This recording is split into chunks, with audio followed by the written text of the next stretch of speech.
right. Well, it is a pleasure to be here. Who wants to talk about meetings? Yeah. So while we often don't like going to meetings, talking about meetings is kind of fun. So in keeping with the theme of this event, I titled my conversation, "The Power of You to Make Meetings Truly Work." Now, given how much people tend to hate meetings, I did think of an alternative title, "The Power of You to Make Meetings Less Time-Sucking, Miserable, Dreaded, Annoying, and Wasteful," but instead I chose a more optimistic title, because I truly believe that by leveraging the science of meetings, we can make meetings truly work. All right, so let me share with you some data about this crazy topic. So first of all, there are around 55 million meetings a day in the US alone. Most individuals have around 15 meetings a week, but that time increases as we move up in organization's hierarchy. And at the same time, meetings has been identified as the #1 time waster at work. But this last stat is the most sobering. Over 70% of senior managers see meetings as unproductive. But they're the ones calling the meetings. So when you put this together, a high base rate activity, tons of meetings, tons of frustration, you could make the case that we are both living and dying in meetings. But for me, I saw it as an opportunity. As an organizational psychologist, the thought of studying something and working to improve something that's making people miserable is actually quite exciting, especially because a world without meetings is much more problematic. Without meetings, cooperation, communication, coordination, consensus decision-making are all compromised. In fact, in many regards, organizational democracy takes place in meetings. So the elimination of meetings is a false goal. The elimination of bad meetings is the true goal. All right, so can research provide some help? Yes, thank you. Absolutely. I'd have to end the TED Talk right then. Yes, absolutely, research can provide some help. There's research that compares standing up meetings to sitting down meetings. Interestingly, the quality of the outcomes is the same, but standing up meetings take half as much time. There's research that looks at satisfaction with meetings. And yes, there is someone who leaves a meeting feeling like it went pretty well, and that's the meeting leader. Meeting leaders are feeling all right, but why not? They're in control of the experience. There's some research about brainstorming, but brainstorming in silence. If you have individuals brainstorm in silence in meetings, recording their ideas on paper or through an app, they generate nearly twice as many ideas, and those ideas tend to be more creative and innovative because people aren't filtering. Well, let me share with you some other work that I've done to set the stage for some implications. So first of all, in one of my first studies, I had individuals maintain a diary of how many meetings they were having each day, and also how they felt about their day at work. And interestingly, the more meetings people had, they reported just feeling drained and fatigued. And the saddest part of it is they felt that work was not accomplished. However, there were certain individuals who actually seemed to thrive with lots of meetings. For those people who aren't goal-oriented, more meetings, the better. But those are not typically your best performers. So the flip side of it is that for those individuals who do tend to be goal-oriented, which are your best performers, more meetings seem to take a bigger toll on their well-being. But here's the good news. When the meetings were high quality, those negative effects of having so many meetings were mitigated. All right, my final study. And I think in many regards, this is the most important study. So in this study, we had employees, we tracked them over time, we had them identify the types of meeting practices their bosses did, and we assessed employee engagement. Now, we know employee engagement is critical to organizations. Those employees who are more engaged perform better, they help each other more, and they're generally just happier. Well, what we found is that those leaders who were more judicious in the calling of meetings, so they only called them when they were relevant, those leaders who carefully managed time in meetings, and those leaders who were able to create freedom of speech in meetings employees reported more engagement. So while we often think about meetings as being places of drain, meetings can be places of gain when done right.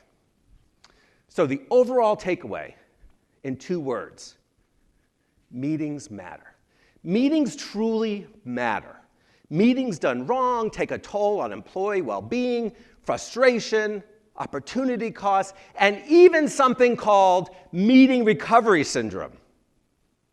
Meeting recovery syndrome is this idea that when we have a bad meeting, we just don't shed it at the door. It sticks with us. We ruminate and we co-ruminate. But meetings done right are incredible opportunities for inclusion, innovation, return on investment, many, many positive things. So, who's responsible for meeting improvement? We all are. Everyone can find some meeting that they lead at work or in the community, so we all have a responsibility to try to make these things better.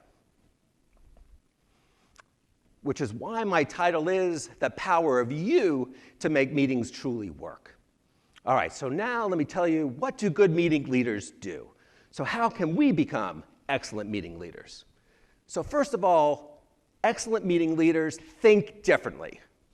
They recognize that fundamentally, when you call a meeting, you are a steward of others' time. And by having that mindset of stewardship, you fundamentally approach the meeting differently. Most notably, you think, because you care. You want to honor the time of others. So while research shows that 50% of agendas are recycled, you would not do that, because you will not dial it in. You want to honor people's time. So you actively make choices. Let me share some of these choices. So first of all, you go for the smallest number of people reasonable, but you have a no spectators rule. You consider inviting people for part of the meeting, but not all of the meeting. So therefore, you can keep the meeting lean and not waste people's time. However, for those people who are more secondary, you choose to keep them in the loop. You still make them feel valued, because one of the things that we find in our research is that when people are not invited to a meeting, they find that just as worrisome, because they worry that they're being excluded. Number 2, don't just default to 1-hour meetings. Why are meetings 1 hour? Well, that's just the default setting on Microsoft Outlook. That is not a good reason to have a 1-hour meeting, especially because of Parkinson's law. Parkinson's law is this idea that work expands to whatever time is allotted to it. So if you schedule a 1-hour meeting, lo and behold, it takes 1 hour. But we can use this to our advantage. Given the goals of a meeting, we could say this meeting should be 36 minutes or 48 minutes. And those meetings will also take that. But once we decide on a meeting time, dial it back a little bit, create some additional pressure. Psychological research suggests that when teams are under a little bit of pressure, they perform optimally and they're more focused. Number 3, be unconventional at times. Mix it up. Try different things. For example, consider a walking meeting. Research shows that when you do a walking meeting, people report higher satisfaction and even more creativity. But there are some important rules of thumb with walking meetings. First of all, they need to be small, just 2 or 3 people. Second, you need to tell people in advance you're doing a walking meeting so they can wear the proper shoes. You want to make sure that you walk in a circle. And you also want to make sure that the agenda makes sense for a walking meeting, right? You can't show a deck as you carry your laptop for a nice walk. Also, there are other purposes that could be questionable. So for example, if you're going to fire somebody, probably a nice walk in the park is not going to do much for them. But the more I think about it, actually a walking meeting is perfect in that consideration, right? Because you can just walk right to the car. Start your meetings well. Remember, as a meeting leader, you are fundamentally a host. You called this gathering together. And as a host, you want to make people feel appreciated and welcome. You want to greet them. And if a couple people don't know each other, you make the introduction because you're a host. Also, as a host, it's okay to bring snacks every once in a while. As crazy as it sounds, one of the best predictors of meeting satisfaction around the globe are snacks. And it's not the snacks in and of themselves, but the fact that you took some time to think and consider others. Number 5, given this meeting leader blind spot I mentioned earlier, you need to check yourself. You need to evaluate how you are as a meeting leader periodically. So ask the regular attendees, how am I doing?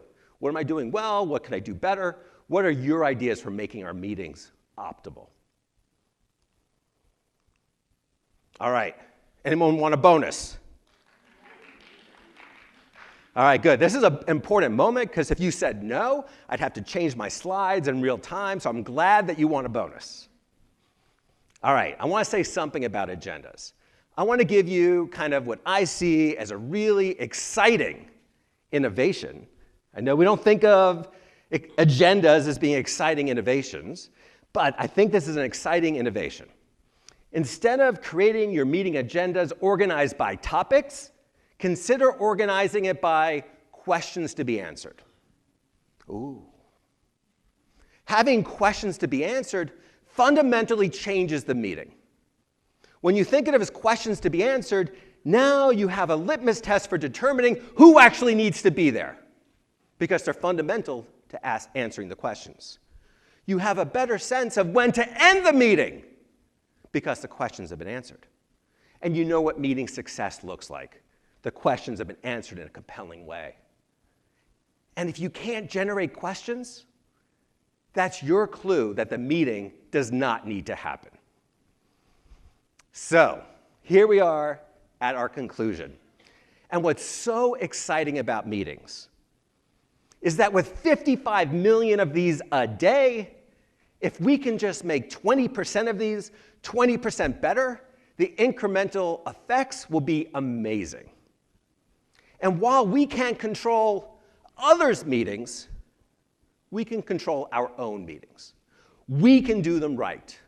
We can engage in behaviors that truly communicate that we are a steward and that we're honoring the time of others. So, with that, I thank you and I appreciate being here.